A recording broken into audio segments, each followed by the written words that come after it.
भाव में कथा चलती रहती है, अगर वो रुक जाए तो वो भाव बनाना कठिन होता है। बोलिए राधे राधे। भगवान देखते ही देखते हिरण्याक्ष का उद्धार कर दिए। हिरण्याक्ष का उद्धार हुआ। राजा परीक्षित ने निवेदन किया, गुरुदेव अभी आप बता रहे थे ब्रह्मा जी सृष्टि की, तो अभी तो सृष्टि हो ही नहीं थी और हिरण्याक्ष का तो वर्णन आया नहीं। ये हिरण्याक्ष बीच में कहां से आया जो पृथ्वी को चुरा ले गया? और ये कौन है प्रभु? सुखदेव जी ने बताया ये जय विजय है। हिरण्याक्ष और हिरण्यकशिपु दो भाई हैं। ये कश्यप की संतान है, दिति के बेटे हैं। एक बार कश्यप जी संध्या के समय संध्या वंदन करने के लिए बैठे थे। दिति आई, निवेदन करती है, स्वामी मुझे संतान चाहिए। संध्या का समय था, कश्यप जी संध्या करने पूजन करने बैठे थे। कश्यप जी ने कहा देवी ये समय उचित नहीं है, संध्या वेला में 4 कार्य नहीं करने चाहिए। देवी ये समय उचित नहीं है, संध्या का समय तो भगवान के भजन का होता है। नहीं अभी नहीं। दिति नहीं मानी, बोली नहीं मुझे अभी काम से प्रेरित दिति कश्यप जी से निवेदन करती कि मुझे अभी संतान चाहिए, मेरी इच्छा पूर्ण करो। दिति नहीं मानी। दिति की इच्छा को कश्यप जी ने पूर्ण किया। क्रोध आया कश्यप जी को, देवी आज तुमने भगवान भोलेनाथ का अपराध किया है। संध्या का समय जो होता है, संध्या के समय भगवान भोलेनाथ अपने गणों के साथ आकाश में विचरण करते हैं, इसलिए इस मृत्युलोक में संध्या के वक्त कौन क्या कर रहा है उसको वैसे ही फल देते हैं। कश्यप जी कहते हैं भोलेनाथ का अपराध किया है। संध्या के समय भोजन नहीं करना चाहिए। संध्या कालीन जो संध्या का वेला होता है उस समय रति क्रिया नहीं करनी चाहिए, शयन नहीं करना चाहिए और विद्या अध्ययन नहीं करना चाहिए। 4 कर्म संध्या के समय वर्जित है। कश्यप जी ने श्राप दिया, देवी तुम्हें संतान तो होगी, तुम्हारे कोख से बालक जन्म तो लेंगे लेकिन वो राक्षस प्रवृत्ति के होंगे, ये मेरा श्राप है। दिति भी लज्जित हुई, कामना की पूर्ति हुई, लेकिन दिति लज्जित हुई, मुझे क्षमा करे, मुझसे अपराध हो गया।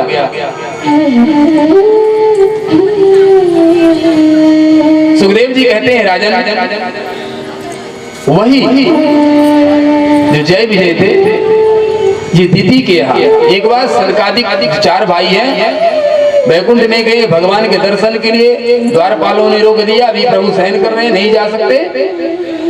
सनत कुमारों ने श्राप दे दिया, तुम वैकुंठ में रहने के लायक नहीं हो, जाओ, मेरा श्राप है, तुम असुर हो जाओ। तो वही जो जय और विजय भगवान के द्वारपाल थे, सनत कुमारों ने श्राप दिया, तो वो जय विजय आज दिति के गर्भ में आए। जानते हैं 100 वर्ष तक दधाई वर्षाणि शतम, 100 वर्षों तक दिति के गर्भ में वो बालक रहे। क्यों थे? दिति ने कहा मैं जन्म ही नहीं दूंगी। पति ने श्राप दिया कि तुम्हारे पुत्र राक्षस प्रवृत्ति के होंगे। 100 वर्षों तक दोनों बालक मां के गर्भ में थे। जैसे जन्म हुआ विशाल काय स्वरूप, भगवान सुखदेव जी कहते हैं राजन जय विजय ही कश्यप जी के यहाँ हिरण्याक्ष और हिरण्यकशिपु के रूप में जन्म लिया। वही हिरण्याक्ष भगवान द्वारा सिद्ध किया, भगवान ने उद्धार किया। क्योंकि सनत कुमारों ने श्राप दिया 3 जन्मों तक तुम राक्षस बनोगे। भगवान आ गए, भगवान ने कृपा किया। भगवान ने कहा अगर मेरे भक्त 3 जन्मों तक राक्षस बनेंगे तो मैं अपने भक्त के लिए 4 बार अवतार धारण करूंगा, उनको उद्धार के लिए। वही जय विजय हिरण्याक्ष हिरण्यकशिपु दंतवक्र शिशुपाल, कुंभकर्ण, रावण कुंभकर्ण की जय विजय। तो रावण कुंभकर्ण के उद्धार के लिए भगवान ने एक अवतार लिया, राम जी हुए। हिरण्याक्ष के लिए वाराह बने, 2 हुए, 2 अवतार। हिरण्यकशिपु को का उद्धार करने के लिए नरसिंह बने, 3 हुए। और शिशुपाल, दंतवक्र जो जय विजय थे, इनके उद्धार के लिए भगवान श्री कृष्ण बने। 4 अवतार हुए ना। सनत कुमारों ने कहा 3 जन्मों तक तुम असुर बनोगे। भगवान तो दयालु है ना। भगवान ने कहा कोई बात नहीं ब्राह्मण देवताओं महात्माओं, मैं अपने भक्त के लिए ये 3 बार अवतार धारण करेंगे तो मैं 4 बार अवतरित होऊंगा। सुखदेव जी कहते हैं राजन, मनु की जो 3 संतान बेटियां थी, आकुति, देवहूति और प्रसूति। आकुति का विवाह रुचि प्रजापति के यहाँ पुत्रिका धर्म से हुआ, जो पहली संतान होगी वो मैं लूंगा। देवहूति का विवाह करदम जी के साथ किया गया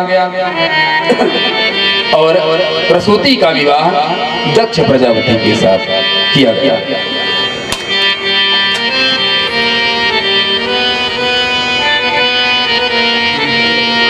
करदम जी के साथ देवहूति का विवाह हुआ। करदम जी बहुत दिनों तक तपस्या किया। एक बार उन्होंने दृष्टि जीवों पे पड़ गई। उन्होंने देखा, उनके मन में विकार उत्पन्न हुआ कि मैं भी विवाह करूंगा। विवाह की इच्छा हुई तो 10,000 वर्षों तक करदम जी ने तपस्या किया। किस लिए किया तपस्या? विवाह हो जाए इसलिए। विवाह के लिए करदम जी ने 10,000 वर्षों तक तपस्या की। प्रजा सृजेति भगवान करदमो ब्रह्मणोदितः सरस्वत्यां तपस्ते सहस्राणां समा। सहस्राणां शम 10, सहस्र माने 1000 और 10,000 वर्षों तक करदम जी ने तपस्या की है कि प्रभु मेरा विवाह हो जाए। भगवान प्रसन्न हुए, ठीक है। भगवान प्रकट हुए, तथास्तु। भगवान जैसे प्रकट हुए करदम जी लज्जित हो गए। कोई विवाह के लिए तपस्या करता है क्या? विवाह के लिए मैंने तपस्या किया, लज्जित हुए प्रभु नहीं नहीं नहीं मुझे विवाह नहीं करना। लेकिन भगवान तो मन की बात जानते हैं ना। जैसी कामना रखोगे वैसे भगवान आपको देंगे। भगवान ने कहा विवाह होगा, परसों मनु महाराज आएंगे, अपनी कन्या देवहूति को लेकर के मना नहीं करना। करदम जी ने कहा नहीं प्रभु मैं विवाह नहीं करूंगा, मैं तो आपका भजन करूंगा। भगवान ने कहा तुमने तपस्या ही विवाह के लिए किया है, उसका फल तो भोगना पड़ेगा। जैसा कर्म करोगे फल वैसे ही मिलेगा। अवश्य में भोक्तव्यम कृतम कर्म शुभाशुभम। जैसा भी आप कर्म करोगे शुभ या अशुभ वो फल तो मिलेगा ही। भगवान बाध्य हो जाते हैं फल देने के लिए।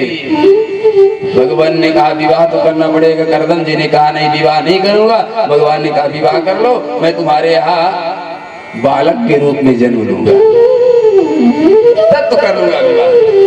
भगवान अंतर्ध्यान हुए। करदम जी कुटिया में पहुंचे। मनु महाराज अपनी कन्या को लेकर के देवहूति को आए, पाणी ग्रहण किए। करदम जी आज से मेरी कन्या आपकी अर्धांगनी। कन्या को जब मनु जी लेकर के आए तो वहां पर करदम जी ने एक शर्त रखी कि मैं एक शर्त में विवाह करूंगा, जब मेरी संतान हो जाएगी तो मैं वन को चला जाऊंगा भगवान का भजन करने के लिए। ठीक है, कोई बात नहीं। विवाह संपन्न हुआ, मनु महाराज चले गए। जैसे विवाह हुआ, करदम जी विवाह उपरांत फिर भगवान के ध्यान में तल्लीन हो गए। शरीर में दीवी लग गई, शरीर जीर्ण शीर्ण हो गया। करदम की तो नेत्र ही नहीं खुल रही है। देवहूति जी सेवा करती हैं। समय व्यतीत हुआ। एक दिन अचानक करदम जी की समाधि खुली, तपस्या पूर्ण हुई। क्या देखते हैं, एक सामने एक जर्जर बुढ़िया बैठी है। केवल हड्डी दिखाई दे रही उसकी। देवी कौन हो, कहां से आई हो, तुम्हारा परिचय क्या है? देवहूति ने कहा सरकार इतनी जल्दी भूल गए। वैसे विवाह करने के बाद जो पत्नी की एक अपेक्षा होती है, विवाह के बाद संतान की अपेक्षा होती है। शरीर जीर्ण शीर्ण हो गया प्रभु, मैं मनु की बेटी और आपकी धर्म पत्नी देवहूति हूँ। ओ देवहूति, मनु पुत्री देवहूति, तुम्हारा शरीर तो जीर्ण शीर्ण हो गया। देवी तुम्हें तो अपने पिता के यहाँ चले जाना चाहिए जब मेरी समाधि लगी। देवहूति ने कहा बिना, ध्यान देना माताओं, बिना पति की आज्ञा में मायके कैसे चली जाऊं? पत्नी का धर्म है पति की सेवा करना। जो पतिव्रता नारी है वो बिना पति की आज्ञा कहीं नहीं जाती। देवहूति कहती है कर्दम जी ने तो कहा मैं तपस्या में तल्लीन हो गया, देवी तुम्हें अपने पिता के हाथ चले जाना चाहिए। देवहूति ने बहुत सुंदर जवाब दिया कि बिना आपकी आज्ञा मैं कैसे पिता के यहाँ जाऊंगा? आपकी तो समाधि लग गई और पत्नी का धर्म है पति की सेवा करना, पति में ही परमेश्वर का दर्शन करना। इतना सुनते ही कर्दम जी बहुत प्रसन्न हुए। देवहूति ने कहा स्वामी, विवाह के बाद पत्नी की एक ही इच्छा रहती है संतान की। आपने कहा था कि मैं एक संतान होने के बाद वन को चला जाऊंगा और शरीर जर्जर हो गया। करदम जी ने कहा चिंता मत करो, तुष्टो हमद्य तब मान अभिमान दाय शुश्रूषया परमया परया च भक्त्या तुष्टो हमद्य तब मान अभिमान दाय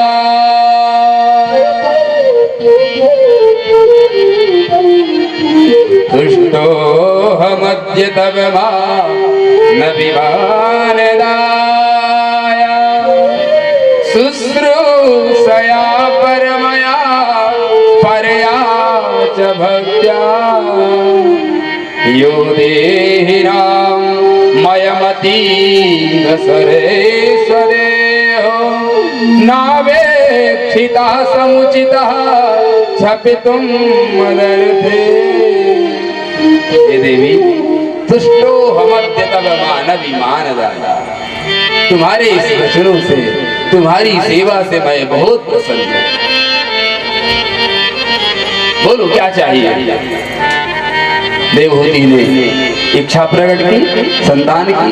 करदम जी ने कहा जाओ इस सरोवर में डुबकी लगाओ। जैसे देवहूति जाती है, शरीर जर्जर है, जल में सरोवर में डुबकी लगाती है, उसी समय डुबकी लगा कर जैसे सर बाहर निकालती है, शरीर नवयुवक हो गया। चारों तरफ दास दासियां। करदम जी ने भी डुबकी लगाया, नवयौवन शरीर। कामक विमान में बैठ करके राजसुना विमाने न काम गेन महीयसा। करदम जी ने मन से कामक विमान को प्रकट किया। मन से चैत्र रथे सच में रेमे रमा रमया रमा। वो विमान कैसा था? मन के वेग से चलने वाला था, कामक विमान। उसमें गृहस्थ ने जो सामग्री लगती है, समस्त सामग्री, भगवान सुखदेव जी कहते हैं करदम जी ने देवहूति के मनोरथ को पूर्ण किया। देवहूति के यहाँ 9 संतानें हुई, 9 कन्याएं। करदम जी बन जाने लगे। देवहूति ने कहा पति स्वामी जी, अगर आप बन चले जाओगे कन्या का विवाह कौन करेगा? विवाह के बाद जाना। नहीं, मैं बन जाऊंगा। ध्यान आया मेरे प्रभु ने कहा था मैं तुम्हारे यहाँ पुत्र के रूप में जन्म लूंगा। आज मेरे प्रभु करदम जी के यहाँ कपिल के रूप में अवतार लेते हैं, जन्म लेते हैं। बोलिए कपिल भगवान की जय हो। जैसे भगवान कपिल का जन्म हुआ, ब्रह्मा जी दर्शन करने के लिए आए, साथ में 9 बेटे भी हैं। दर्शन हुआ, प्रार्थना की, चलने के लिए तैयार हुए। गर्दन जी ने कहा प्रभु ये मेरी 9 बेटियां हैं, आपके 9 बेटे हैं, क्यों ना मैं अपनी 9 कन्याओं का विवाह आपके 9 बेटों के साथ कर दूं। ब्रह्मा जी ने कहा बिल्कुल, ना तो आपको कहीं ढूंढने जाने की जरूरत है, ना मुझे बहू देखने की जरूरत, और ना तुम्हें बेटे दामाद ढूंढने की जरूरत। कर्दम की 9 कन्याओं का विवाह है। ये 9 कन्याएं कौन है? नवदा भक्ति ही 9 कन्याओं के रूप में जन्म लिया। 10वें नारद जी थे। नारद जी सबसे छोटे थे, वो घर में रहते थे, नहीं थे। अच्छा हुआ उनका स्वभाव बचपन से घूमने का था, विचरने का। 9 बेटे आए, विवाह हो गया।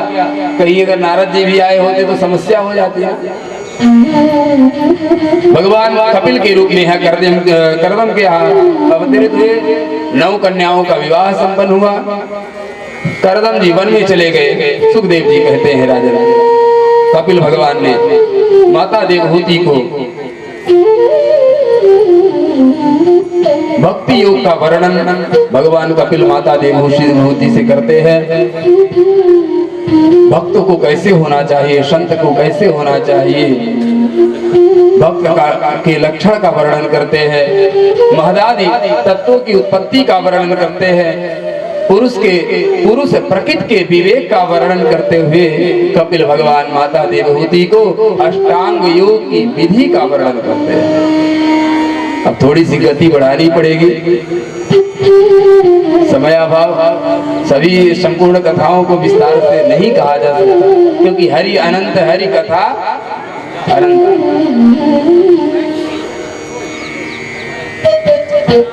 भगवान कपिल ने माता देवहूति को अष्टांग जो योग है, यम नियम प्राणायाम धारणा ध्यान समाधि आदि इन 8 योगों के बारे में बताते हैं। अंत में उपदेश देते, भक्ति के मर्म को बताते हैं, काल की महिमा का वर्णन करते हैं। देह गेह में जो पुरुष आसक्तवान है उनके अधोगति का वर्णन करते हैं, और मनुष्य योनि को प्राप्त हुए जो जीव है उस जीव की गति का वर्णन करते हैं। अंत में भक्ति योग की उत्कृष्टता का वर्णन करते हुए भगवान कपिल अंतिम उपदेश देते हैं, और अंतिम उपदेश देने के बाद भगवान कपिल गंगा सागर की ओर प्रस्थान करते हैं। माता देवहूति भगवान का चिंतन करते करते उनका शरीर जल के रूप में परिणत हो गया। बोले कपिल भगवान की जय। भगवान सुखदेव जी कहते हैं मनु महाराज की जो कन्या थी आकुति, रुचि प्रजापति के यहाँ पुत्रिका धर्म से उसका विवाह हुआ। तीसरी सबसे छोटी बेटी है प्रसूति, जिसका विवाह दक्ष के यहाँ हुआ। ब्रह्मा जी के बेटे दक्ष है। ब्रह्मा जी ने दक्ष को प्रजापति बनाया। ब्रह्मा जी दक्ष को अभिमान हो गया, मैं प्रजापति, मैं मालिक, स्वर्ग का देवताओं का मैं मालिक हूँ। ब्रह्मा ने, दक्ष ने एक सभा रखी, मीटिंग, स्वागत समारोह, क्योंकि प्रजापति बने हैं ना। सभी देवता लोग आए, सब स्वागत में खड़े हैं। ब्रह्मा दक्ष जी आ रहे हैं, प्रजापति आ रहे हैं, सब स्वागत में खड़े हुए। 3 देवता खड़े नहीं हुए, ब्रह्मा विष्णु महेश। दक्ष ने अपने सिंहासन पे आया, देखा चारों ओर मेरे अभिमानी व्यक्ति क्या कर रहा है। अभिमानी व्यक्ति तो केवल कवि ढूंढता है कि मेरा सम्मान कौन कर रहा, क्यों नहीं कर रहा। दक्ष सिंहासन में आकर के चारों ओर देखता है कि कौन मेरा सम्मान किया, कौन नहीं किया।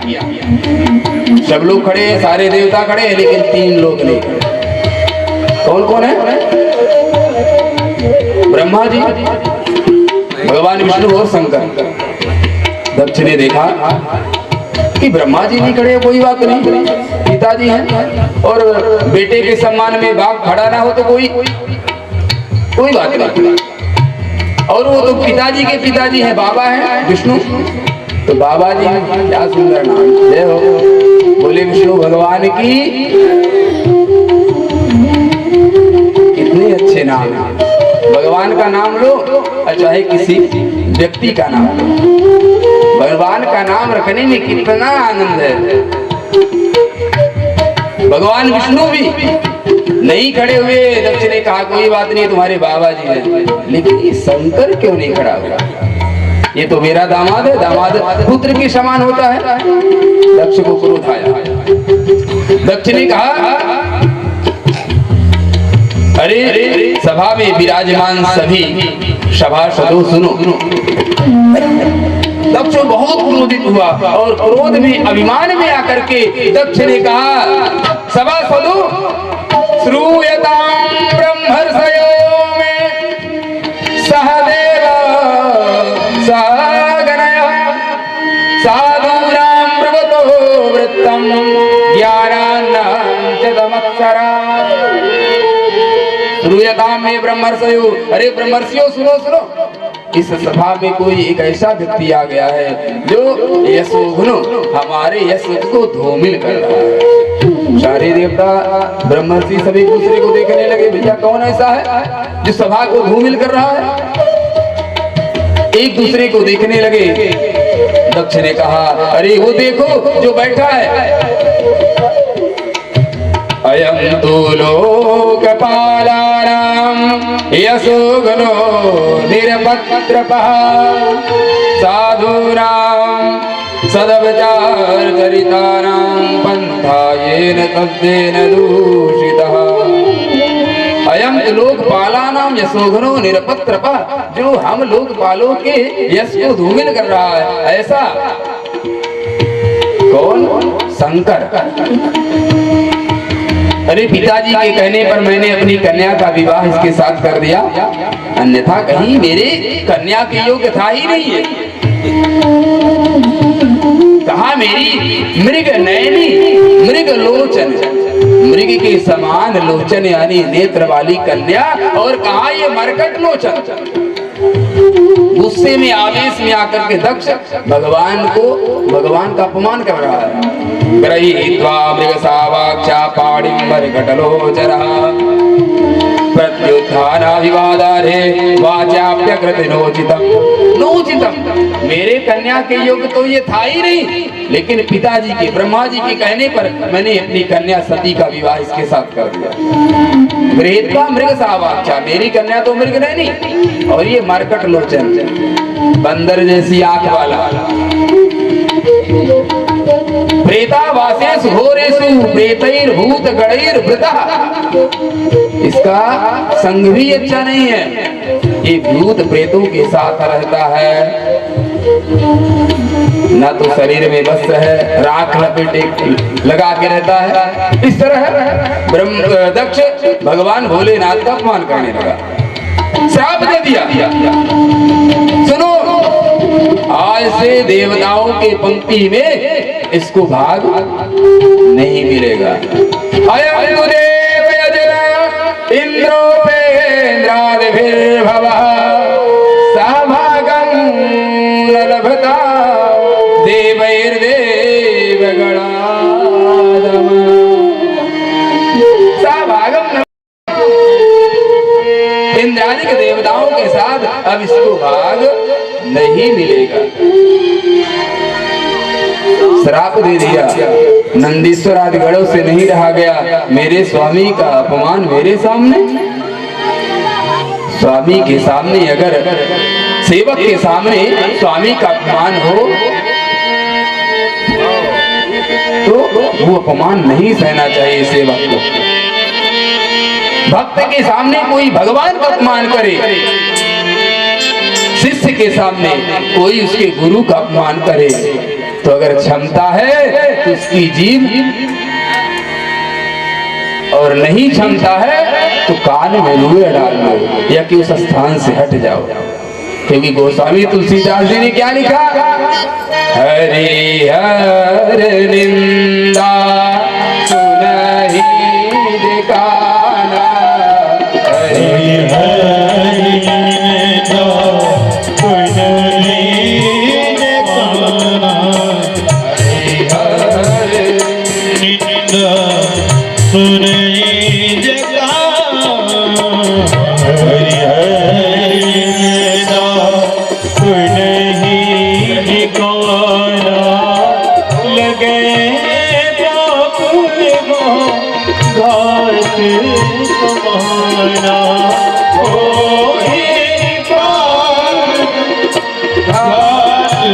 जमाना है निंदा तूने ही गवाया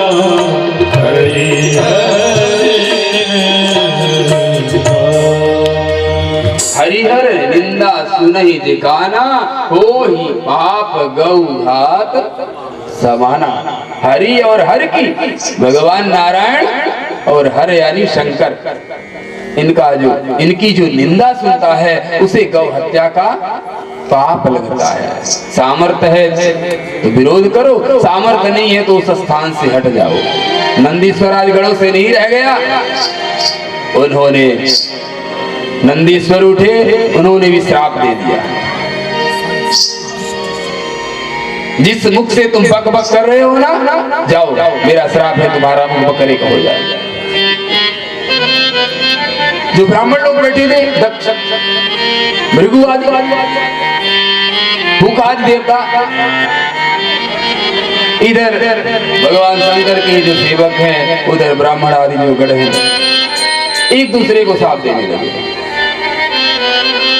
भृगु आदि देवताओं ने श्राप दिया, जाओ जो जितने भी शंकर के भक्त हैं सब पाखंडी हो जाए। तो इन्होंने भी उनको श्राप दे दिया। भगवान भोलेनाथ चुपचाप बैठे हैं। भगवान ने विचार किया कि मैं तो आया था स्वागत समारोह में, लेकिन ये स्वागत समारोह अब स्वागत समारोह नहीं रह गया, क्या बन गया? भगवान शंकर विचार किए कि मेरे कारण ये जो स्वागत समारोह है ये श्राप समारोह के रूप में परिणत हो गया। कारण मैं हूं, मैं नहीं रहूंगा तो ये समाप्त हो जाएगा। भगवान शंकर उठे चले गए। सुखदेव जी कहते हैं, राजा परीक्षित ने ये प्रश्न किया था कि गुरुदेव, सती ने अपना देह क्यों त्यागा? दक्ष से नहीं रहा गया, समय व्यतीत हुआ। दक्ष भगवान शंकर का अपमान करने के लिए एक वाजपेय नामक यज्ञ किया। कहां पर? कलकल हरिद्वार में। इसलिए कर रहा है भगवान शंकर का अपमान करने के लिए। इष्ट्वा तु वाजपेयेन ब्रह्मिष्ठान विभूय बृहस्पति सभं नाम समारभे क्रतुतमम्। बृहस्पति शवम नाम वाजपेयेन, वाजपेय यज्ञ दक्ष कर रहा है। कहाँ कर रहा है, किस लिए कर रहा है? जरा इस प्रसंग को ध्यान से सुन लेना।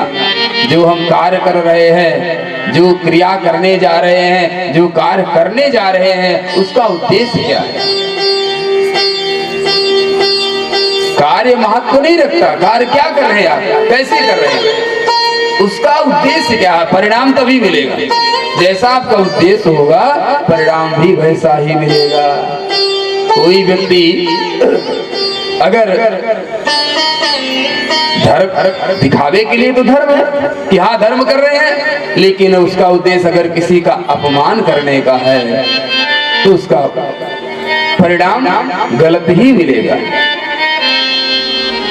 दक्ष कनखल में हरिद्वार में यज्ञ किया कि यज्ञ करूंगा, शंकर को नहीं बुलाऊंगा। और किसी सम्मानित व्यक्ति का जहां पर हमेशा सम्मान हो रहा हो और उस व्यक्ति को ना बुलाया जाए तो यही अपमान है। यज्ञ आरंभ हुआ, इंद्र सारे देवता आकाश से जा रहे हैं। अब देवता भी तो देवता ही हैं। कुछ देवियों ने विचार किया, चलो पता लग गया था ना, कई लोगों को दूसरे के विवाद में थोड़ा सा मिर्च लगाने में आनंद आता है। आनंद लेते हैं ना, कोई पड़ोसी का भाई का विवाद है तो चुगली करेंगे। अच्छा, अरे आपको तो वैसे बोल रहा था।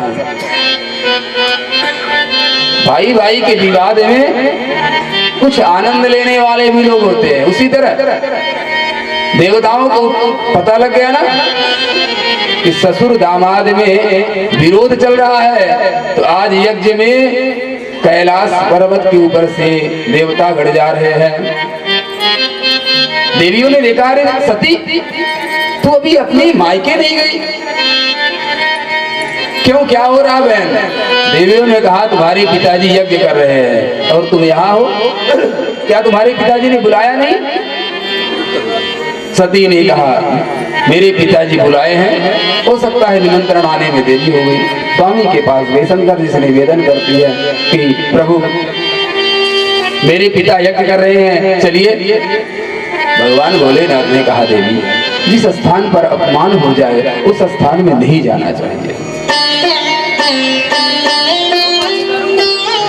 सती जब भगवान भोलेनाथ के पास गई ना, बड़े सुंदर शब्दों में, पत्नी का धर्म यही है, पति के रुख को देख करके पत्नी को बात करना चाहिए।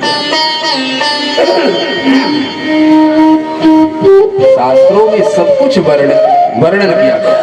तभी रामचरितमानस उठा के पढ़ लो। अगर संस्कृत समझ में नहीं आ रही है तो रामचरितमानस गृहस्थ जीवन जीने का बहुत सरल मार्ग होता है। गृहस्थ जीवन में कैसे रहना चाहिए, दाम्पत्य जीवन कैसे बिताना है, पति के रुख को लख करके ही पत्नी को बात करना चाहिए। सती ने देखा कि मेरे स्वामी गुस्से में है, मेरे पिताजी से विरोध चल रहा है, विवाद चल रहा है, तो आज सती को मायके जाना है। सती भगवान भोलेनाथ के पास जाती है और कहती है, प्रजापते स्वसरस्य सांप्रतम् निर्यापितो यज्ञमहोत्सव किल। बहुत सुंदर। प्रजापते स्वसरस्य सांप्रतम् निर्यापितो यज्ञमहोत्सव किल। भयं च तत्र विसरामवामते यद्यर्थितामि विबुधा व्रजन्ति। हे स्वामी, आपके ससुर प्रजापति दक्ष के यहाँ यज्ञ हो रहा है, हमें भी यज्ञ में जाना चाहिए। कितनी बात पड़ता है, बात पड़ता। सती ने ये नहीं कहा कि मेरे पिता के यहाँ यज्ञ हो रहा है, चलो मेरे पिता के यहाँ, मेरा। सती ने अपना नहीं दर्शाया कि मेरे पिता है। क्यों? क्योंकि मेरे पिताजी से मेरे स्वामी का विरोध चल रहा है। अगर मैं वहां अपना दर्शाऊंगी तो पति को अलग करूंगी ना। सती क्या कह रही है? प्रजापतेस्ते स्वसरस्य सांप्रतम्। हे स्वामी, आपके ससुर के यहाँ कितनी अच्छी बात पड़ता है।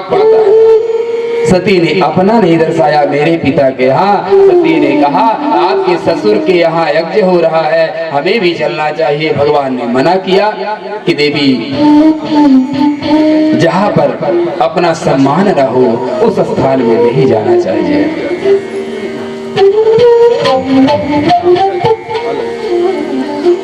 जहाँ पर सम्मान न हो वहां नहीं जाना चाहिए।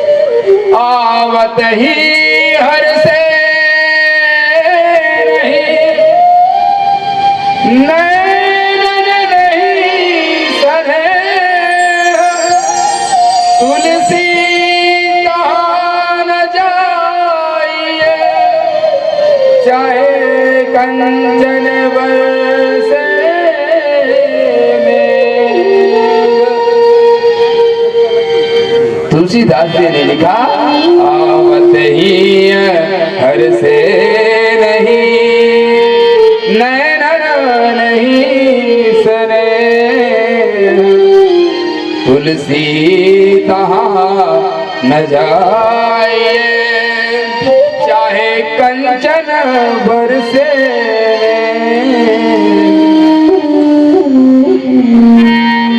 कितनी सुंदर पंक्तियां हैं। अगर व्यक्ति पंक्तियों को याद कर ले, जीवन में धारण कर ले, तो कहीं जीवन में कठिनाई आएगी ही नहीं, कभी भी पति पत्नी में झगड़े होंगे ही नहीं।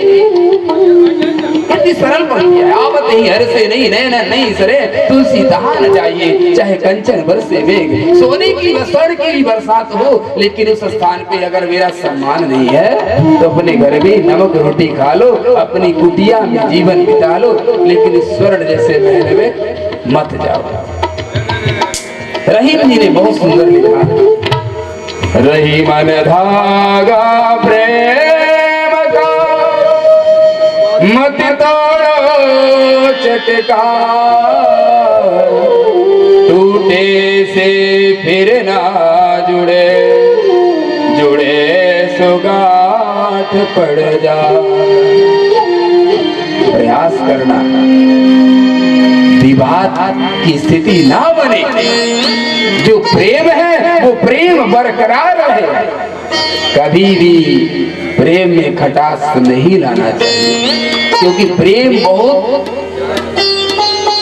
जल्दी से प्रेम भी नहीं बनता, प्रेम में प्रगाढ़ता नहीं आती। जिससे प्रेम है कभी विरोध नहीं करना, विवाद नहीं करना चाहिए, क्योंकि अगर एक बार विवाद हो गया ना, एक दूसरे का अगर सर फूट गया, फिर भले निमंत्रण जुड़ जाए 4 साल बाद,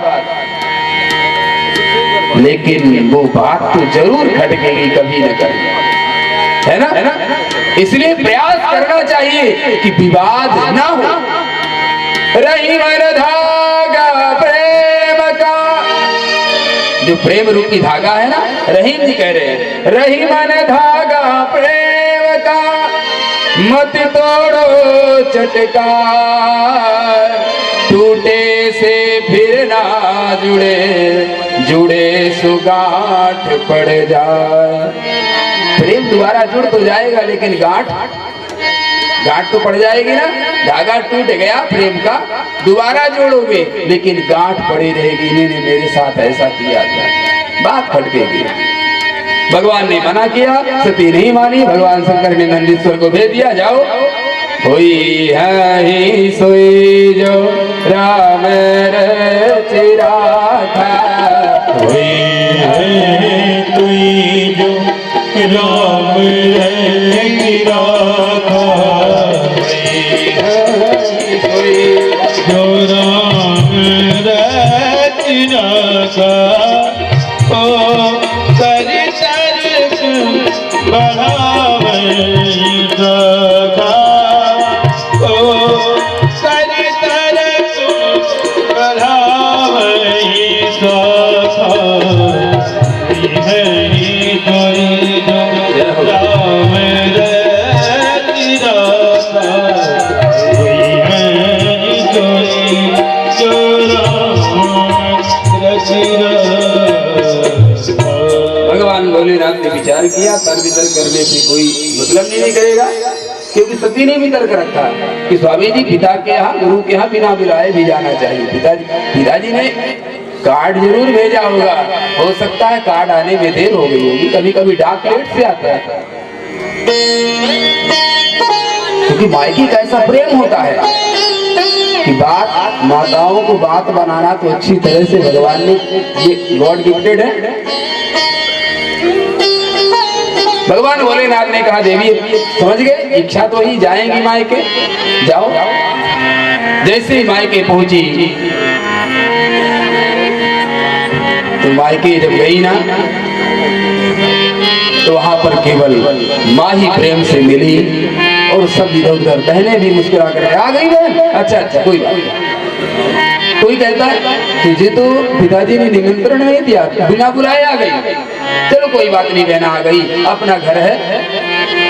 पिताजी ने देखा सती आई, लेकिन पिताजी ने बात नहीं किया, बोले राधे राधे,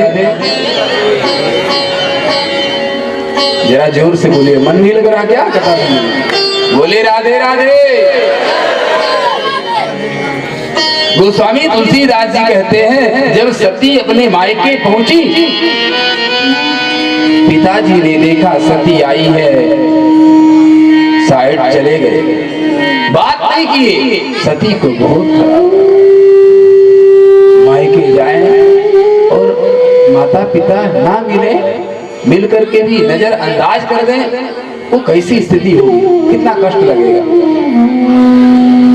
गोस्वामी तुलसीदास जी ने कहा कि जब सती पहुंची और देखती है तो केवल एक माँ ही प्रेम से मिली।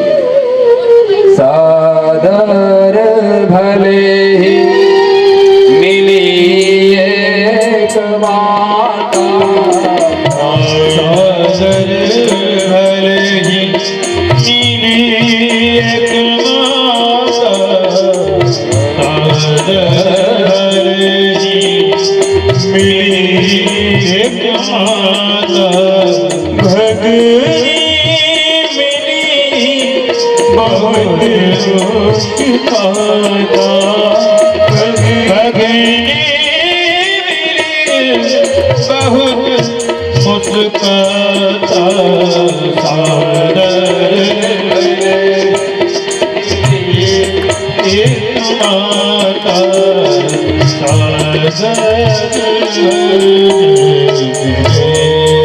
सती समझ गई मेरे स्वामी ठीक कह रहे थे। सीधे यज्ञशाला में पहुंची, देखती है मेरे पति के लिए कोई स्थान नहीं है, बहुत कष्ट हुआ।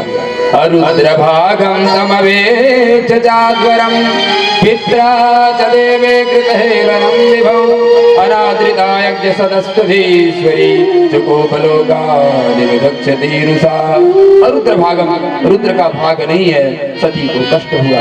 अब मैं ये शरीर लेकर के अपने पति के पास कैसे जाऊंगा, क्योंकि मेरे स्वामी तो मुझे दक्षायणी कह के बुलाते हैं, दक्षी की कन्या हूं ना।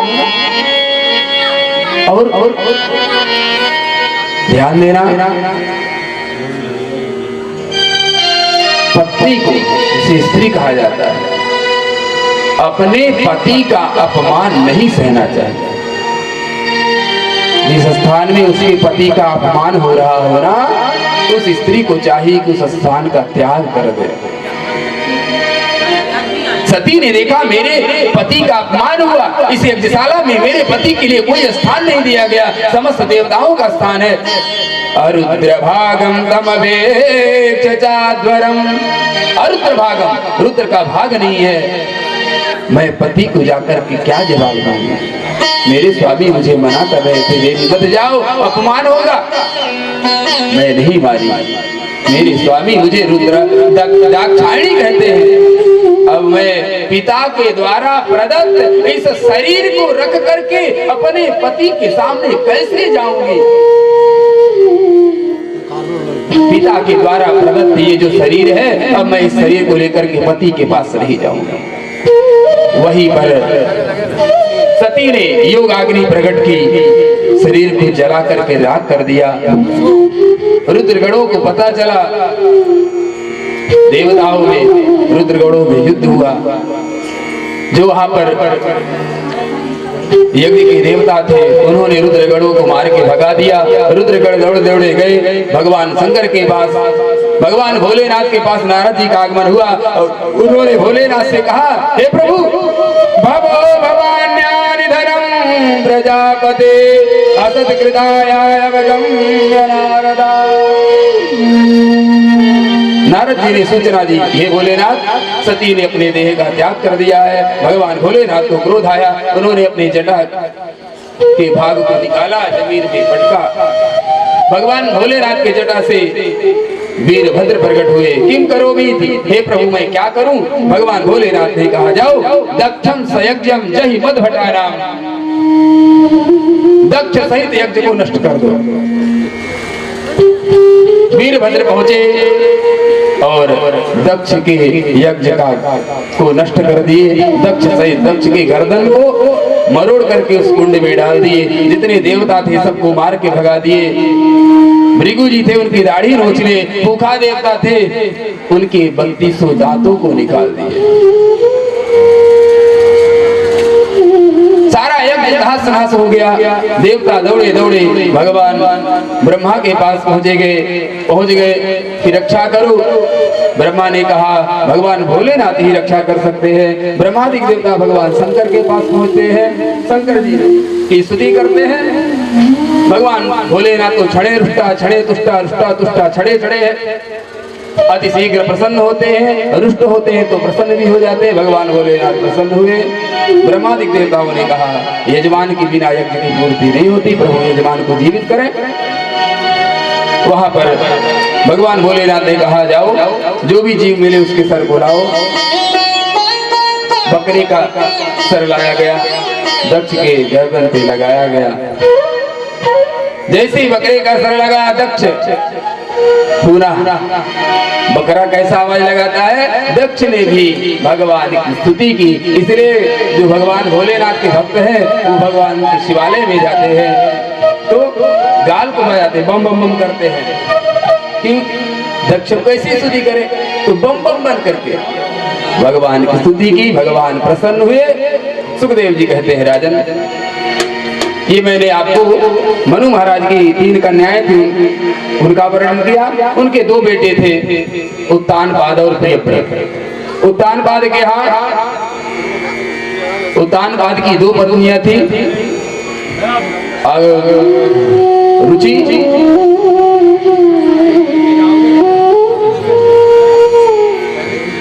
प्रियव्रतोत्तानपादौ सतरूपा पते सुतौ वासुदेवस्य कलया रक्षायां जगतः स्थितौ।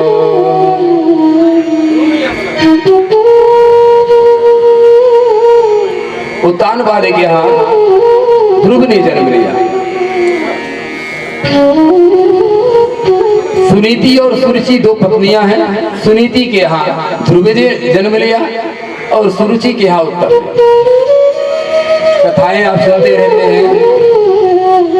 ध्रुव ध्रुव यानी अटल, और सुनीति का आशय क्या है? सुष्टु नीति यशसा सुनीति, अच्छी नीति। सुष्टु नीति यानी जो शास्त्र सम्मत अपना जीवन यापन करता है, जीवन जीता है, शास्त्र की बातों को, शास्त्र की आज्ञा का पालन करता है, उसके यहाँ ध्रुव जैसी संतान होती है, ध्रुव जैसा पुत्र जन्म लेता है। और जो सुरुचि अपनी रुचि के अनुसार जो कार्य करता है वो हो जाता है। तो उत्तानपाद के यहाँ ध्रुव ने जन्म लिया। पिताजी के गोद में बैठने की इच्छा हुई। सुरुचि ने कहा नहीं तो पिता के गोद में बैठने के लायक नहीं हो, जाओ भगवान की तपस्या करो, भगवान से वरदान मांगो, जब मेरे कोख से जन्म लोगे तब पिता की गोद में बैठने के लायक होंगे। ध्रुव जी रोते रोते माता सुनीति के पास आए। प्रसंग तो का विस्तार तो बहुत है, लेकिन विस्तार से कहना संभव नहीं है। बोली राधे राधे। जैसे ध्रुव रोते रोते माता के पास आए, दीर्घम सुसंते ब्रजनस्य पारम अपश्यति बालकमाबाला मां मंगलम तात परे सुमंसा भुंक्ते जनो यद पर दुःखदस्तः। रोते रोते माता के पास है, क्या हुआ बेटा? सुरुचि ने ऐसा कहा है माँ। सुनीति ने कहा बिल्कुल ठीक कहा है, तुम्हारे असली पिता तो वन में है, ये तो नकली है। गुरु ने कहा ठीक है माँ, अब मैं जब तक अपने असली पिता को प्राप्त नहीं कर लूंगा घर वापिस नहीं आऊंगा। ध्रुव जी दृढ़ निश्चय करके वन में जाते हैं। नारद जी का आगमन होता है। नारद जी ने डराया, बेटा जंगल में बब्बर शेर रहता है, जाओ घर लौट जाओ। नारद जी ने ऐसा क्यों किया जानते हैं? नारद जी को परीक्षा ले रहे थे कि जो वैराग्य आया है ये मरकट वैराग्य है कि असली वैराग्य। ध्रुव जी ने कहा महात्मन आपको अगर भगवान का असली पता मालूम हो तो बताओ मुझे, अन्यथा मुझे जाने दो। नारद जी समझ गए ये असली भक्त है, असली वैराग्य है। नारद जी ने कहा बेटा भगवान की प्राप्ति तब होती जब गुरु जी के द्वारा मंत्र लिया जाए, उस मंत्र का भजन किया जाए। बिना मंत्र लिए भगवत प्राप्ति नहीं होती। नारद जी ने ध्रुव को मंत्र दिया। कौन सा मंत्र है? ओम नमो भगवते वासुदेवाय। जैसे ही ओम नमो भगवते वासुदेवाय मंत्र नारद जी के द्वारा ध्रुव को मिला, आज्ञा दिए जाओ यमुना के किनारे मधुवन में जाकर के तुम भगवान का भजन करो, भगवान तुम्हें दर्शन देंगे। सुखदेव जी कहते हैं राजन 5 वर्ष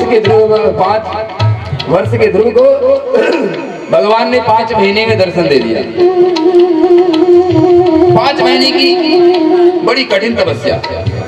त्रिरात्रांते त्रिरातांते कपित्थपदरासना आत्मृत्यानुसारेण भासं निम्नेर्चयन हरिम्। पहले महीने में ध्रुव जी 3 दिन बाद कपित्थ बेर कैद और बेर का फल खाते हैं। दूसरा महीना आया, पुनः चिन्ह कर दिया तपस्या नियम। द्वितीय चा तथा मासम षष्ठे षष्ठे अर्भको दिने। अब तो 6 दिन बाद बेल पत्र आदि खाके तपस्या करते हैं। तीसरे महीने में पानी पी करके तपस्या करते हैं 9 दिन बाद। चौथा महीना आया, पानी भी छोड़ दिए। अब तो 12 दिन बाद केवल वायु पान करते हैं। 5वां महीना आया, वायु पान करना भी बंद कर दिए। समस्त देवताओं की प्राण वायु रुक गई। देवता दौड़े दौड़े ब्रह्मा जी के पास गए। ब्रह्मा भगवान के पास जाते हैं, प्रभु रक्षा करो, हम सबके प्राण निकल जाएंगे। भगवान ने कहा चिंता मत करो, मेरा भक्त है ध्रुव, वो मेरी तपस्या कर रहा है। भगवान से ब्रह्मादिक देवताओं ने कहा प्रभु रक्षा करो, जल्दी जाओ, उसे दर्शन दो, नहीं तो हमारे प्राण निकल जाएंगे। भगवान जाते हैं, ध्रुव को दर्शन देते हैं। ध्रुव ने नेत्र नहीं खोला। भगवान ने ध्रुव के हृदय में जो भगवान का चित्रपट था ना, उसको भगवान खींच लिया। ध्रुव के नेत्र के सामने भगवान खड़े हैं। अब ध्रुव तो जानते नहीं स्तुति क्या करे। सुखदेव जी कहते हैं राजन, भगवान ने ध्रुव के गाल में अपने शंख को स्पर्श कराया। यो अंतः प्रविश्य मम वाचमिमां प्रसुप्तां संजीवयत्य किल शक्तिधर स्वधाम्नः। जैसे भगवान ने अपने शंख को ध्रुव के गाल में लगाया, समस्त ज्ञान ध्रुव को हो गया। ध्रुव ने स्तुति की। भगवान ने वरदान दिया कि जाओ 36,000 वर्ष तक तुम तपस्या राज्य करोगे, उसके बाद ध्रुव लोक तुम्हें प्राप्त होगा। ध्रुव के लिए भगवान दर्शन देने के बाद चले गए। इधर ध्रुव जी राज्य में आए। उनके पिता उत्तानपाद ने ध्रुव की आरती की, आरती उतारी, राज सिंहासन पे बैठाया। सुनीति सुरुचि लज्जित हुई। जो छोटा भाई है उत्तम वन में जाता है। यक्षों के वन में यक्ष युद्ध किए। उत्तम ने निरपराध यक्षों का वध कर दिया। जैसे उत्तम ने युद्ध किया तो यक्षों ने उत्तम का वध कर दिया।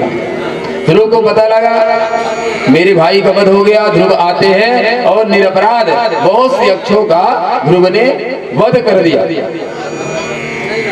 स्वयंभू मनु प्रकट हुए। उन्होंने युद्ध को बंद कराया। बेटा ध्रुव, तुम्हारे एक भाई को इन्होंने मारा, तुमने हजारों यक्षों को वध कर दिया। राजा परीक्षित ने निवेदन किया, गुरुदेव जब भगवान का दर्शन हुआ तो ध्रुव ने ऐसा अपराध क्यों किया? सुखदेव जी कहते हैं भगवान की प्राप्ति तो हो गई लेकिन सत्संग नहीं हुआ। इस तरह ध्रुव का वध हुआ। ध्रुव जी क्षत्रिय उत्तम का वध हुआ। ध्रुव ने युद्ध बंद किया। 36,000 वर्ष तक राज्य के स्वर्ग से विमान आया। भगवान के दूतों ने कहा चलो स्वर्ग। ध्रुव ने कहा नहीं, एक विमान और लाओ मेरी माँ के लिए। भगवान के दूतों ने कहा ध्रुव, जिस घर में तुम्हारे जैसा बेटा जन्म ले क्या उस कुल के उसकी माँ नरक में जाएगी? नहीं नहीं, देखो तुम्हारी माँ तो तुमसे पहले स्वर्ग के लिए जा रही है। ध्रुव बड़े प्रसन्न हुए। ध्रुव ने काल के सर पर, मृत्यु के सर पर पांव रखते हैं, विमान में बैठते हैं और ध्रुव लोक को प्रस्थान कर जाते हैं। बोले भक्त वत्सल भगवान की जय हो। ध्रुव के राज्य में आगे राजा बेन हुए। बेन के अंग हुए, अंग अंग के बेन हुए। अंग तो धर्मात्मा थे लेकिन बेन दुष्ट राजा था। उसने कहा मेरे राज्य में कोई जप तप नहीं करेगा, जो इसे करना है वो मेरा ही नाम जपे। संतों के द्वारा बेन का वध कर दिया गया। बेन के शरीर का मंथन किया गया। दाएं भाग से भगवान पृथु प्रकट होते हैं और बाएं भाग से माता लक्ष्मी ही अर्ची के रूप में प्रकट होती है। जैसे भगवान पृथु का प्रकट हुआ, समस्त जो प्रजावासी थे पृथु भगवान की स्तुति करने लगे। बोलिए पृथु भगवान की। जय हो। पृथु भगवान की बंदी जन जैसे स्तुति करते हैं, पृथु ने कहा मैंने कुछ किया नहीं, तुम मेरी स्तुति मत करो। पालकों ने कहा प्रभु कि पृथ्वी जो भी मैं अन्न बोता हूँ पृथ्वी भक्षण कर लेती है, आप मुझे इससे रक्षा करें। भगवान पृथ्वी को मारने के लिए उद्यत हुए। पृथ्वी गाय का रूप धारण करके स्तुति करती है, प्रभु मुझे क्षमा करो। पृथ्वी ने यज्ञ किया,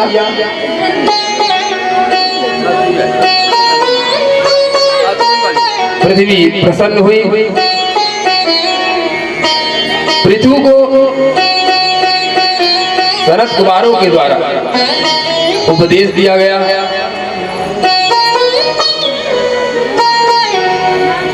पुरंजनों का आख्यान का वर्णन किया गया। सुखदेव जी कहते हैं राजन पृथु को जैसे पुरंजनों का आख्यान राजा प्राचीन बरही का वर्णन किया गया। एक राजा प्राचीन बरही थे जो यज्ञ में निरपराध पशुओं की बलि देते थे। उनको उपदेश दिया गया। प्रचेताओं ने ज्ञान दिया कि राजा प्राचीन बरही जिनका आप वध करते हैं ना यज्ञ में, वो आकाश में देखो आपका इंतजार कर रहे हैं। जब आप जाओगे ना तो वही जीव आपको नोच नोच करके खाएंगे। भगवान सुखदेव जी कहते हैं राजा प्राचीन बरही डर गए। नारद जी उपदेश दे रहे हैं कि दयया सर्वभूतेषु संतुष्ट्या येन केन वा सर्वेन्द्रियो प्रशांत्या च तुष्यस्या जनार्दन। प्राणी मात्र में मनुष्य को दया करना चाहिए। दया सर्वभूतेषु, क्योंकि जीव मात्र में भगवान है, इसलिए दया सर्वभूतेषु संतुष्ट्या येन केन वा। जैसी स्थिति में भगवान रखे वैसे रहो।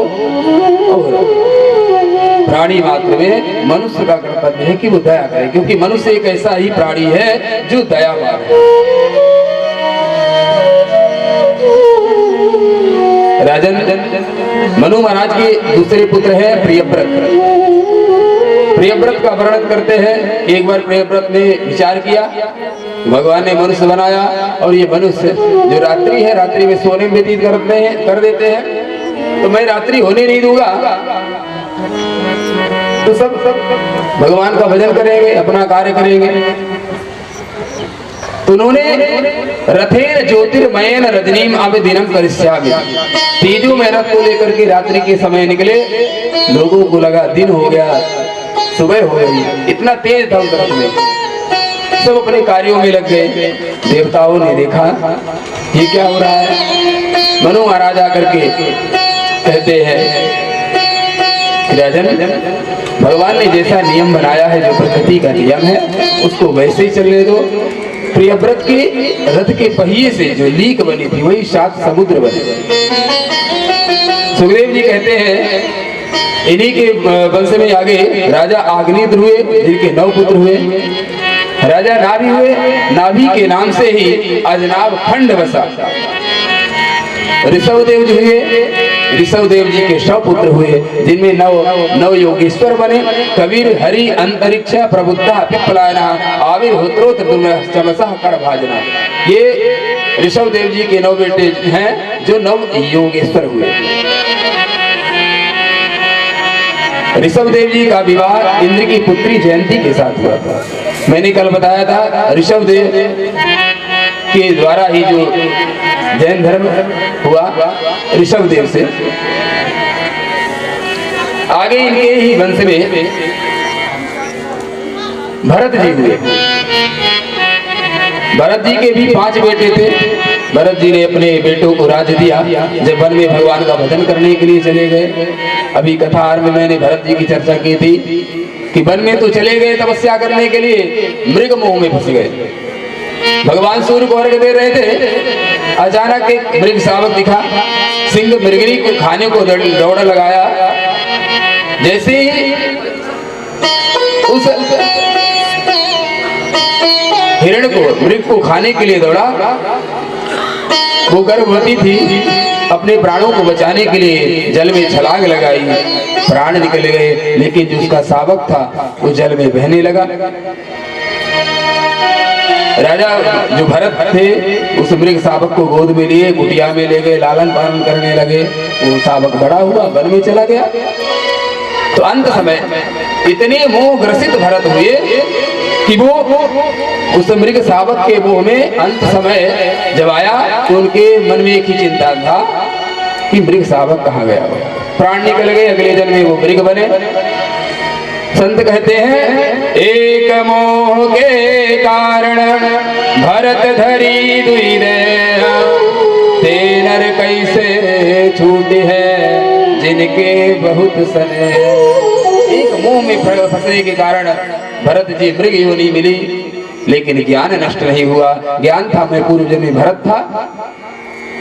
मृग शावक बनने पर भी उन्होंने अपने शरीर का त्याग किया, मृग जैसा पशु जैसा कारण नहीं किए।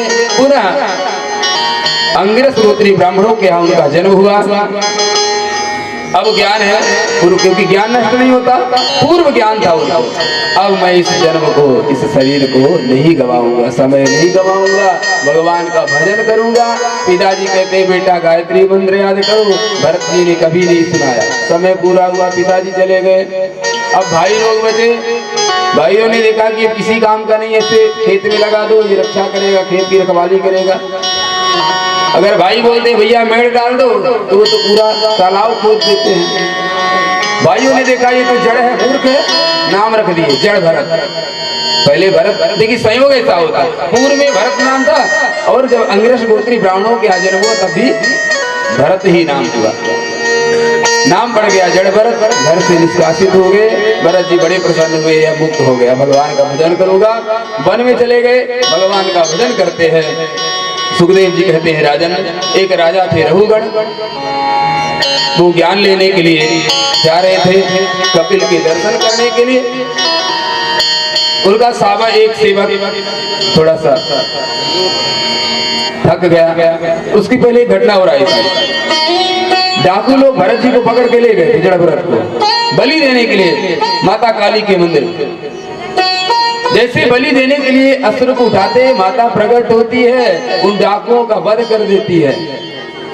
भरत जी वहां से चले आए, ना सुख है और ना ही दुख है, क्योंकि भरत जी तो समझ चुके हैं। राजा रहुगण से भेंट होती है, समय अभाव है, नाम मात्र से आगे बढ़ते हैं।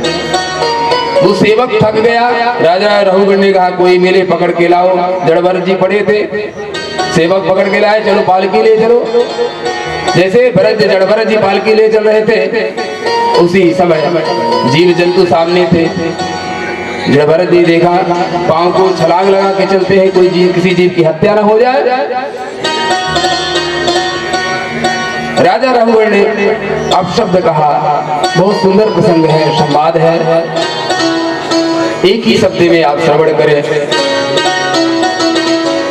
राजा रहुगण के जो मन में अभिमान था, उस अभिमान को जड़ भरत जी ने दूर किया।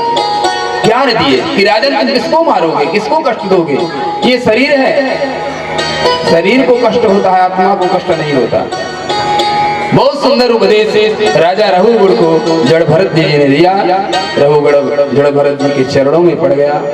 सुखदेव जी कहते हैं राजा रहुगण को से भवाटवी का वर्णन करते हैं, भरत वंश का वर्णन किया गया, भुवन का वर्णन किया गया, गंगा आदि नदियों का वर्णन किया गया। भिन्न भिन्न वर्षों का वर्णन करते हुए सुखदेव जी राजा परीक्षित से पर्वतों का वर्णन करते हैं, सूर्य के रथ के गति का वर्णन करते हुए जितने लोक है 14 लोकों का वर्णन करते हैं और अंत में नरकों का वर्णन करते हैं। सुखदेव जी कहते हैं राजन 28 नरक होते हैं। जो व्यक्ति जैसा कर्म करता है वो वैसे ही उस नरक में जाता है। राजा परीक्षित दुखी हुए, गुरुदेव तब तो संसार में कोई ऐसा मनुष्य नहीं है जो नरक जाने से बचे। जीवों की हत्या होगी, पाप लगेगा। आप झाड़ू पोछा करते हैं, उसमें जीवों की हत्या हो जाती है। 28 नरक है, अलग अलग पाप के अलग अलग नरक है। राजा परीक्षित कांपने लगे, गुरुदेव संसार के सारे प्राणी नरक में चले जाएंगे, कोई उपाय है? सुखदेव जी ने कहा राजन एक उपाय है, भगवान का नाम। अजामिल लोग आख्यान का वर्णन करते हैं कि राजन भगवान का नाम लेने मात्र से जीव के समस्त पाप दूर हो जाते हैं, इसलिए नाम की महिमा है। अजामिल ब्राह्मण बालक था, लेकिन वैश्या की संगति करने से वो पापी हुआ, पाप किया, चोरी किया, डाका डाला। मगर जब अंत समय आया, यमदूतों ने पास बांधा, लेकिन संतों के आशीर्वाद से संत ने जो सबसे छोटा बालक था उसका नाम नारायण रखवा दिया। तो पिता का स्वाभाविक गुण है, सबसे छोटे बालक में मोह ज्यादा होता है। जब यमदूत पास बांध के खींचने लगे, अजामिल ने आवाज लगाया, बेटा नारायण बचाओ, बेटा नारायण बचाओ। भगवान के दूत आ गए, यमदूतों को मार के भगा दिए। अजामिल ने ये इस दृश्य को देखा, यमदूत और देवताओं के दूत का जो संवाद हुआ उसको अजामिल ने सुना। यमराज के पास पहुंचे, सरकार बताओ किसे नरक में लाना है, किसे नहीं लाना, पूरी घटना को बता दिया। बोले जो भगवान के भक्त हैं उनको कभी भी नरक में नहीं लाना। सुखदेव जी कहते हैं राजन स्वयं भो नारदा शंभो कुमार कपिलो मनो प्रहलादो जनको भीष्म बलिर्भैया सकिर्भय। ये द्वादश भागवत है। युवराज कहते हैं उन द्वादश में मेरा भी नाम है। कभी भी भगवान के भक्तों को नरक में नहीं लाना। नरक में किसे लाना है सुन लेना। जीवान भक्ति भगवद गुणनामधेय चेतस्तर स्मरति चरणारविंदम कृष्णाय नो नमति यच्छिरे कदापि तानानयध्वमशतो वदकृत्या कृत विष्णु कृत्यान। जिसका सर जिसके मुख से कभी भगवान का नाम न निकले, जिसका सर कभी भगवान के मंदिर में, भगवान के सामने, ब्राह्मण के सामने, संतों के सामने ना झुके, उसको ही नरक में लाना। इसलिए ध्यान देना, बालकों का नाम अगर करना हो नामकरण, जैसे अजामिल अपने पुत्र का नाम लेने से उसे स्वर्ग की प्राप्ति हुई, भगवान का धाम मिला। नाम किसका लिया था? अपने बेटे का, लेकिन बेटे का नाम तो नारायण है, असली नाम तो भगवान का है। इसलिए नाम की महिमा का वर्णन किया गया। बोलिए लक्ष्मी नारायण भगवान की जय हो। आगे देवर्षि नारद जी के द्वारा दक्ष के पुत्रों को विरक्ति दिलाई गई। दक्ष प्रजापति की 60 कन्याओं के वंश का वर्णन किया गया। बृहस्पति के द्वारा देवताओं का त्याग किया गया। देवताओं ने बृहस्पति जी का अपमान किया, इंद्र ने बृहस्पति का अपमान किया, तो बृहस्पति ने देवताओं का त्याग कर दिया। जब देवताओं का त्याग कर दिए तब देवता बिना गुरु के जीवन संभव नहीं है, क्योंकि गुरु बिन भवनिधि तरई न कोई, जो विरंच शंकर सम होई। बिना गुरु के जीवन पार नहीं हो सकता। तो इंद्र ने विश्वरूप को गुरु बनाया। विश्वरूप ने इंद्र को नारायण कवच का उपदेश दिया। यज्ञ करवा रहे हैं, लेकिन धोखे से विश्वरूप अपने मामा पक्ष, ननिहाल पक्ष कौन है? असुर के, असुरों के लिए आहुति दे दिए। इंद्र को पता लगा तो इंद्र ने विश्वरूप का वध कर दिया। विश्वरूप के 3 सिर थे। तस्या विश्वरूपस्य शिरांसि त्रीणि भारत सोमपीठम सुरापीठम मन्नाद विदुषुवा। एक मुख से वो सोम पान करता था, सोमरस का पान, एक मुख से रस पान करता था, मदिरा पान, और एक मुख से अन्न ग्रहण करता था। जब इंद्र ने वध किया, तीनों मुख से अलग अलग पक्षी प्रकट हुए। सोमपीठम जिससे वो सोमपान करता था, उससे कपिंजल पपीहा नाम का पक्षी प्रकट हुआ। जिससे वो सुरापान करता था, मदिरा पान, उससे गौरैया नाम का पक्षी प्रकट हुआ। और जिससे वो अन्न ग्रहण करता था, उससे तीतर नाम का पक्षी प्रकट। अब इंद्र को ब्रह्महत्या लगी, गुरु का वध किए, ब्राह्मण का वध किए। इंद्र 1 वर्ष तक घूमते रहे, ब्रह्महत्या रे पीछा किया। अंत में भगवत कृपा से इंद्र की ब्रह्महत्या को 4 लोगों ने ग्रहण किया। इंद्र ब्रह्महत्या से मुक्त हुए। स्त्रियों ने इंद्र की ब्रह्महत्या ली, पृथ्वी ने ली, वृक्षों ने ली और जल में इंद्र की ब्रह्महत्या को ग्रहण किया। जल में ब्रह्महत्या क्या है? वो फेन है। पृथ्वी में उसर्भूमि है। वृक्षों में जो गोद लगती है वो ब्रह्महत्या है।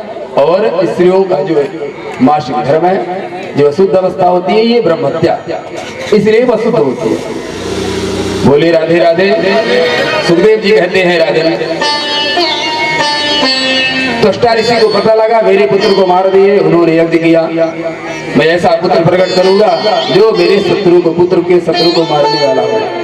लेकिन मंत्र त्रुटि होने से इंद्र से मरने वाला बेटा प्रकट हुआ, वृत्तासुर। सारे देवता परेशान, वृत्तासुर का वध कैसे करे? दधीच ऋषि के पास गए, उनके शरीर की हड्डी लाए, वज्र को बनाते हैं, तब कहीं वृत्तासुर का वध करते हैं। वृत्तासुर ने बहुत सुंदर भगवान की स्तुति की, क्योंकि जो वज्र था वो वज्र दधीच ऋषि की हड्डी का बना हुआ था। वृत्तासुर को उस हड्डी में भगवान का दर्शन हो रहा था। बहुत सुंदर वृत्तासुर अंत समय में भगवान की स्तुति करते हैं।